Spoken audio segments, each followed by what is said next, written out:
Chad Brendel, Tim Adams, Bearcat Journal. Spring game 2014 is in the books, Tim, and offensive explosion a little bit in the first half. I thought, considering the struggles that you talked about that they had in the scrimmage last week, it was good to see the offense get on track. And they did get on track. I think Gunnar Kiel was maybe 8 for 10 in his first 10 throws, made some big completions to Chris Moore. And Coach Tuberville thinks that the offense really won the scrimmage, although some of the defenders are telling us they don't necessarily agree. I will say this, there were a number of dropped possible interceptions that would have been pick sixes. You make a few of those plays, and that scrimmage changes completely.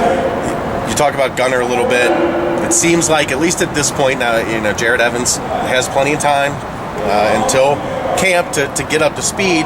He's the new guy, but really it looked like Gunnar Kiel put a stranglehold on that number one spot, at least for now. I think he played well. He made the one big bad interception down by about at the 25-yard line that was returned down inside the 10. That was a crucial. You just can't have those kinds of mistakes. And for a guy that knows the offense better than Evans, but he did make a lot of. He generally tends to be more accurate in his throws.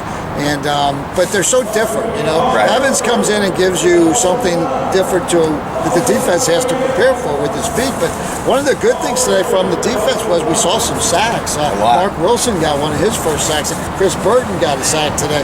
They used their defensive line very early, the first group, and then they pretty much went with the backups the rest of the day. And I think with Evans, the one thing that we kind of talked about, he's got to learn getting the ball out quicker at this level. You have to think high school, junior college, at those levels, you can maybe hold it a little longer, wait to make a play with your feet.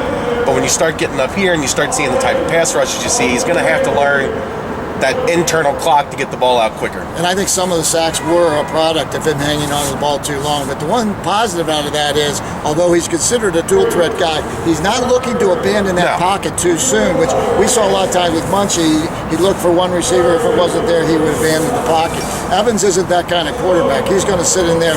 He wants to throw the ball first and run second.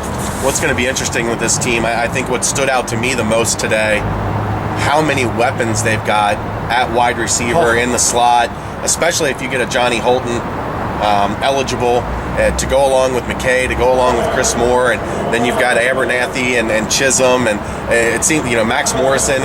You keep going down the list, and it's like, man, they've got so many guys that can make plays. They really do. I think it's the probably most talented and deepest receiving core they've ever had here. Holton was at times spectacular today. McKay was excellent as well. They really make mismatches. They're both physical guys. They're fairly tall. McKay is very tall. And then you got Chris Moore that can stretch the field. And we saw that a lot today where they were willing to stretch the field. Casey Gladney is another guy they're very excited about. Coach Rowland told me earlier this week that he thinks they're going to play him in the inside. But like I said, if Holton gets eligible, my oh my, they can run about 8 guys in and out. You got Ralph David Abernathy looked pretty good at the slot today. You got Shaq, who's a proven commodity in the slot, and then Jeremy Graves made some big plays early.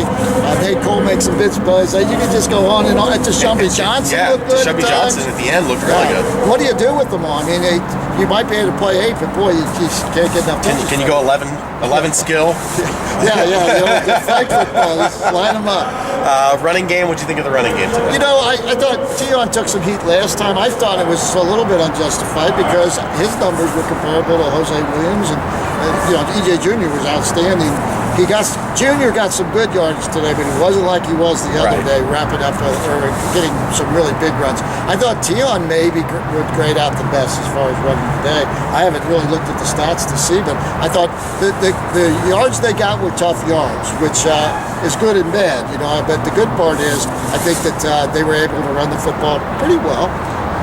Defensively, how about some of the hits that Jeff Luke put on some people today? He was eye-popping hits from standing on the sideline. Yeah, that little swing pass to McKay where he came up and really threatened his life with that pop. I mean, and McKay did the right thing, abandoned the football. That's what he's coming after that. The football. But they turned a completion into an incompletion there. I thought Eric Wilson was very good on the outside, made a number of plays.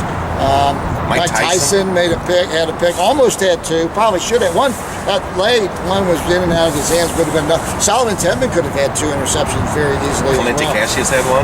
Yeah, Cassius had one. Nick Temple didn't play a whole lot, so They defensively, I think they were there to try to work those younger guys on the defensive line. Pace is coming on. He had a sack today. Burton, I think, had a sack and maybe a fumble recovery today. I'd have to go back and look at my Mark Wilson, the young defensive end that these guys rave about.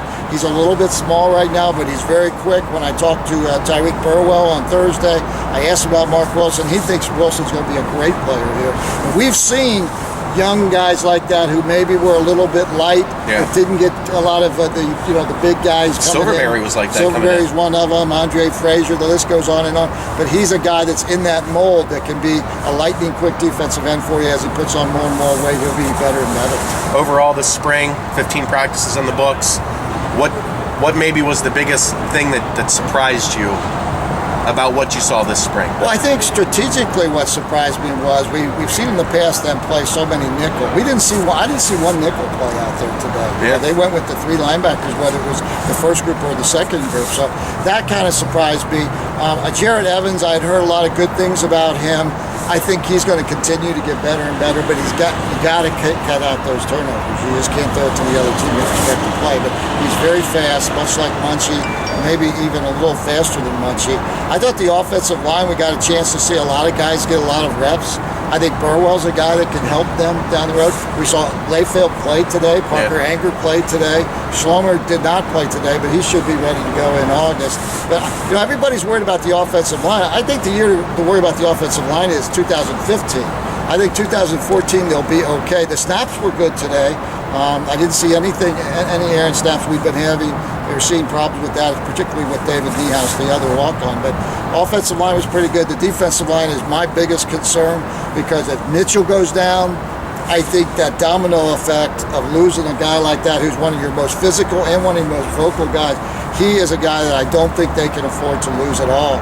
And there's a lot of you really young guys. You're asking a lot of redshirt freshmen defensive tackles to play with. Burton in there, Corey Cunningham in there. Pace is ready. I mean, he needs to start contributing. And you hope that Hakeem Alansky come in and help with the defensive tackle. And Whitty, the corners have been pretty good. Yeah. Those 2 young safeties, I love them. Edwards and Tyson back there. Andre Jones will be a good backup to those guys.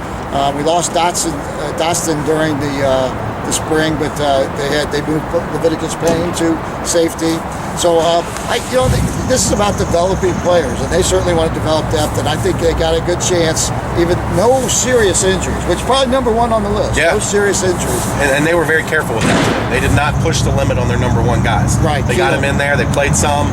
Get him out. Number 1 defensive line went out early. Keel only played. I don't think he played this. Maybe the first series, the second half. That maybe was about. I think that was it. Yeah.